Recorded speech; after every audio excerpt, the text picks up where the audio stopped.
হোক সকল স্বপ্ন, অক্ষয় থাকুক প্রতিটি জীবন। এই কামনা করেই আজকের ভিডিওটি শুরু করছি। শুভ অক্ষয় তৃতীয়া প্রত্যেক দর্শক বন্ধুকে।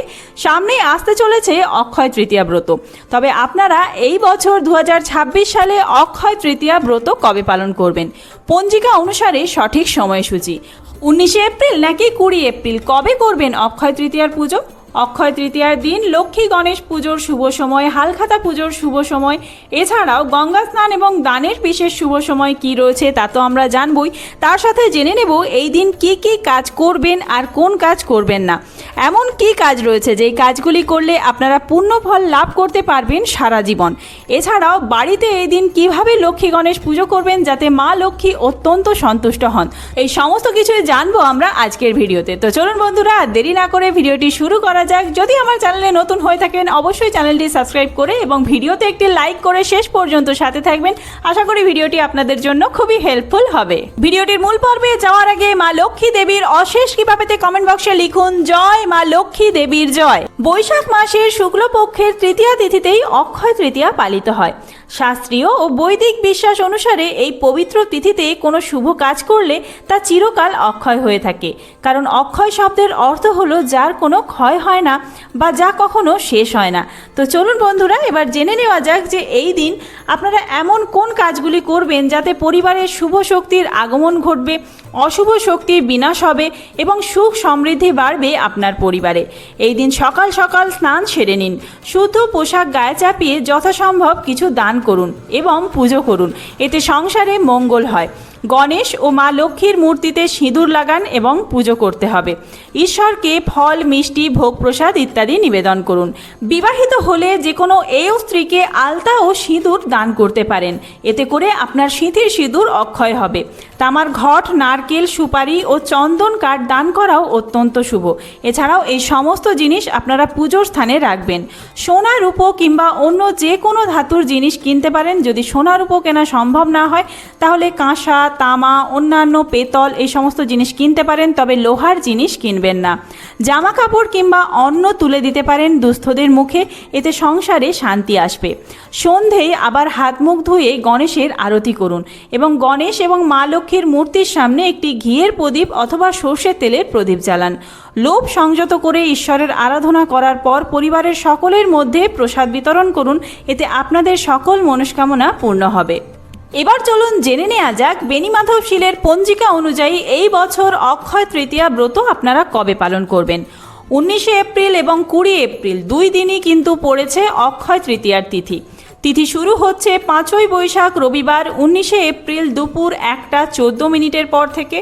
পরের দিন অর্থাৎ 6 বৈশাখ সোমবার 20 এপ্রিল সকাল 10:53 পর্যন্ত থাকছে অক্ষয় তৃতীয়া তিথি। এই পরিস্থিতিতে উদয় তিথি অনুযায়ী 6 বৈশাখ সোমবার 20 এপ্রিল এই দিনেই কিন্তু অক্ষয় তৃতীয়া ব্রত পালনের সবচেয়ে শুভ দিন।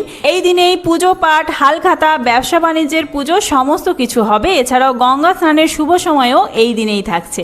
গঙ্গা স্নানের শুভ সময় থাকছে ভোর 5:17 থেকে শুরু করে সকাল 6:46 মধ্যে। এছাড়াও এই দিন অর্থাৎ 20 এপ্রিল সোমবার দিন আপনারা যারা পুজো করতে চান বাড়িতে কিংবা ব্যবসা বাণিজ্যের স্থানেই হোক, সকাল 8:27 থেকে শুরু করে 10:53 মধ্যে আপনারা পুজো করে নেবেন। এর পরবর্তীতে অমৃত যোগের যে সময় থাকছে আমি সেটি বলে দিচ্ছি। এই অমৃত যোগের সময়কালের মধ্যে আপনারা যে কোনো শুভকর্ম করতে পারেন, কোনো জিনিস ক্রয় করা হোক, দান বা যে কোনো শুভ কাজ আপনারা এই সময়ের মধ্যে করতে পারেন। অমৃত যোগের সময়কাল সকাল 6:45 মধ্যে। এর পরবর্তী সময় 10:14 থেকে শুরু করে 12:51 মধ্যে। আবার রাত্রি 6:50 থেকে শুরু করে রাত্রি 9টার মধ্যে। এই সময়গুলির মধ্যে যে কোনো সময় আপনারা দান বা যে কোনো জিনিস ক্রয় করা করতে পারেন, অত্যন্ত শুভযোগ থাকছে।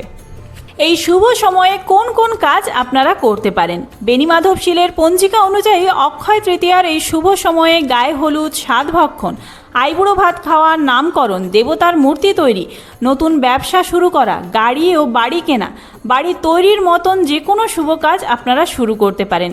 এই দিনটি অত্যন্ত শুভ, তাই যে কোনো শুভ কাজ আপনারা এই দিনে নির্দ্বিধায় শুরু করতে পারেন, যা 100 গুণ শুভ ফল পাবেন। এছাড়াও এই দিনে আপনারা পুজো, জপ, ধ্যান, দান, অপরের মনে কোনো রকম কষ্ট না দেওয়ার চেষ্টা করবেন, তাহলে এই সমস্ত কিছুর পূর্ণ ফল আপনারা অর্জন করতে পারবেন। তো চলুন এবার জেনে নেওয়া যাক এই দিন বাড়িতে যারা পুজো করতে চাইছেন আপনাদের কি কি উপকরণ লাগবে। সিঁদুর, পঞ্চগুড়ি, পঞ্চগব্য, তিল, হরিতকি, ফুল, দূর্বা ঘাস, তুলসী পাতা, বিল্লপত্র মানে বেলপাতা, ধূপ, প্রদীপ, ধূনা, মধুপর্কের বাটি 2টি, আসন অঙ্গুরীয়ক 2টি, দই, মধু, চিনি, ঘি। পুজোর জন্য কাপড় 1টি, নৈবেদ্য 2টি, কুচা নৈবেদ্য 1টি, সভোজ্য জলপূর্ণ ঘট 1টি, বস্ত্র 1টি, পাখা 1টি আর দক্ষিণা। এই সমস্ত উপকরণ আপনারা আগে থেকে জোগাড় করে রাখবেন। সকাল সকাল ঘুম থেকে উঠে আপনারা যদি গঙ্গা জলে স্নান করতে পারেন তাহলে খুবই ভালো। যদি গঙ্গায় গিয়ে স্নান করা সম্ভব না হয় তাহলে স্নানের জলে কিছুটা গঙ্গা জল মিশিয়ে স্নান করবেন অবশ্যই এই দিন, আর তারপরেই ঠাকুর ঘরে চলে আসবেন। সমস্ত কিছু পরিষ্কার পরিচ্ছন্ন করে নিয়ে মা লক্ষ্মী এবং গণেশের পুজো করবেন এবং তারপরে ঘট স্থাপন করে ঘটে জল অর্পণ করবেন। প্রথমে সূর্য দেবতার উদ্দেশ্যে কিছুটা জল অর্পণ করবেন, তারপর পুজো শুরু করবেন। পুজোর শুরুতেই কিন্তু আপনারা গণেশ বাবাজির পায়ে ফুল অর্পণ করবেন। ফুলের সাথে অবশ্যই দূর্বা ঘাসও অর্পণ করবেন। ওং গাং গণেশায় নমঃ এই মন্ত্র উচ্চারণ করে গণেশ বাবার পায়ে ফুল অর্পণ করবেন এবং তারপরে ওং শ্রীং লক্ষ্মী দেব্যই নমঃ এই মন্ত্র 3 বার করে উচ্চারণ করে ফুল এবং বেলপাতা মা লক্ষ্মীর চরণে অর্পণ করবেন। অবশ্যই এই দিন মা লক্ষ্মীর জন্য একটি পদ্ম ফুল আনবেন। আর এইভাবে আপনাদের পুজো শুরু হবে। তারপরে সমস্ত যা কিছু নৈবেদ্য এনেছেন সমস্ত অর্পণ করার পরে যদি কোনো মালা এনে থাকেন তা ভগবানকে পরিয়ে দেবেন। তারপর আপনারা সব শেষে ধূপ আর দীপ দেখিয়ে আরতি করবেন এবং আপনাদের পুজো সম্পন্ন হবে। প্রসাদ সমস্ত কিছু পরিবারের সকলের মধ্যে বিতরণ করে দেবেন। আর যারা এই অক্ষয় তৃতীয়া ব্রত পালন করবেন তারা পুজোর দিন যেমন নিরামিষ আহার গ্রহণ করবেন, তার আগের দিনও কিন্তু নিরামিষ আহার গ্রহণ করতে হবে। কোনোভাবেই কোনো কটু কথা কাউকে বলবেন না এবং কোনো খারাপ কাজ এই দিন করবেন না। সবশেষে জানিয়ে রাখি, যারা সোনা কিনতে পারছেন না তারা মা লক্ষ্মীকে তুষ্ট করতে বা মা লক্ষ্মীকে এই দিন বাড়িতে আনতে সাধ্যমতো কোন কোন জিনিসগুলি কিনতে পারবেন। আপনারা এই দিন কাঁচা শাকসবজি কিনতে পারেন, যা বাড়ির জন্য অত্যন্ত শুভ, অথবা ঘর সাজানোর যে কোনো সরঞ্জাম, sofa, TV, fridge, washing machine, বাসনপত্রর ক্ষেত্রে আপনারা কাঁসা বা যদি আপনারা চীনামাটির বাসনপত্র কেনেন তাহলেও হবে, তামার বা অন্য যে কোনো ধাতুর বাসনপত্র কিনতে পারেন, তবে লোহার বাসনপত্র কিনবেন না।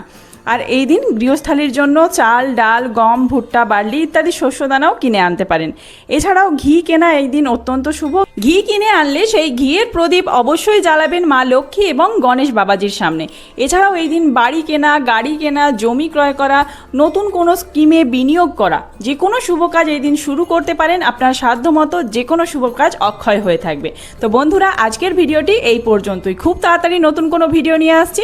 এই ভিডিওটি যদি হেল্পফুল হয়ে থাকে বন্ধুর মধ্যে অনেক বেশি শেয়ার করবেন আর চ্যানেলটি সাবস্ক্রাইব করে সাথে থাকবেন এই রকম ভিডিওর আপডেট পেতে। এর আগেও আমার চ্যানেলে অক্ষয় তৃতীয়ার ভিডিও রয়েছে, আপনারা চাইলে সেটিও গিয়ে দেখতে পারেন। ধন্যবাদ।